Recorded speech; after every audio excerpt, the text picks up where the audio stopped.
Do you really want to be rich? Most people say yes. They dream of bigger houses, faster cars, endless luxury. But here's the Stoic truth. The more you chase money, the poorer you become. Not poorer in your wallet, poorer in your soul. Seneca once wrote, "It is not the man who has too little, but the man who craves more, that is poor." Think about it. A man earning millions but constantly desiring more is just as restless as the beggar who has nothing. So today, we'll uncover why Stoicism teaches us that chasing money makes you poor, and how to truly become rich. Let's start with a question. What do you think money will give you? Most people answer, freedom, happiness, security. But the Stoics warned us, if your happiness depends on something external, you are a slave to it. Marcus Aurelius wrote, "Very little is needed to make a happy life.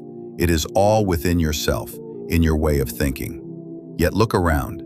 People work jobs they hate, just to buy things they don't need, to impress people who don't care. They chase money, but lose time, health, and peace. That is not wealth. That is poverty in disguise. Here's the problem. Desire has no finish line. You think, if only I had $10,000 more, I'd be secure. But when you reach it, you want $50,000, then $100,000, then $1 million. It never ends. Epictetus compared it to drinking salty water. The more you drink, the thirstier you become. This is why Stoicism calls unchecked desire a kind of poverty, because no matter how much you collect, you never feel you have enough. Now here's something interesting. Seneca, one of the greatest Stoics, was actually one of the richest men in Rome, but he warned constantly about money. Why? Because he understood its trap. Seneca wrote, "Wealth consists not in having great possessions, but in having few wants." Despite his fortune, he practiced simple living, plain meals, modest clothes, daily reflection. He reminded himself often, if all of this disappeared tomorrow, could I still endure? For the Stoic, that was the true measure of wealth. So, what does it mean to be truly rich? For the Stoics, wealth is not about your bank account. It's about your relationship to desire. A poor man who wants nothing is richer than a king who craves everything.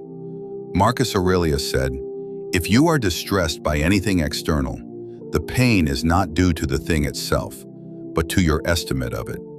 In other words, it's not money that enslaves you. It's your belief that you cannot live without it. Now you might ask, so should I give up money? Should I live poor? That is not what Stoicism teaches. Money is a tool. It can buy food, shelter, opportunity, but the danger comes when the tool becomes your master. Here are 3 Stoic practices to apply. Practice voluntary poverty. Once a month, live with less, simple food, no luxury. Seneca did this to remind himself that comfort is not necessary for happiness. Ask the control question. Do you control money, or does money control you? If your peace depends on the market, the paycheck, or possessions, you are enslaved. Redefine wealth. Instead of asking, how much do I own? Ask, how little do I need to be content? This shift turns poverty into abundance. So why does chasing money make you poor? Because the endless chase robs you of the very things money is supposed to give you. Peace, freedom, happiness. The Stoics remind us, true wealth is not having more, but needing less. Seneca said it best, "He who is content with little is rich."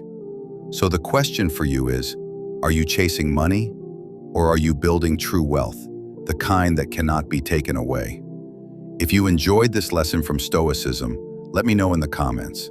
Do you agree with Seneca, that wanting less makes you richer? And if you want more wisdom like this, subscribe. And remember, control your mind, not the world.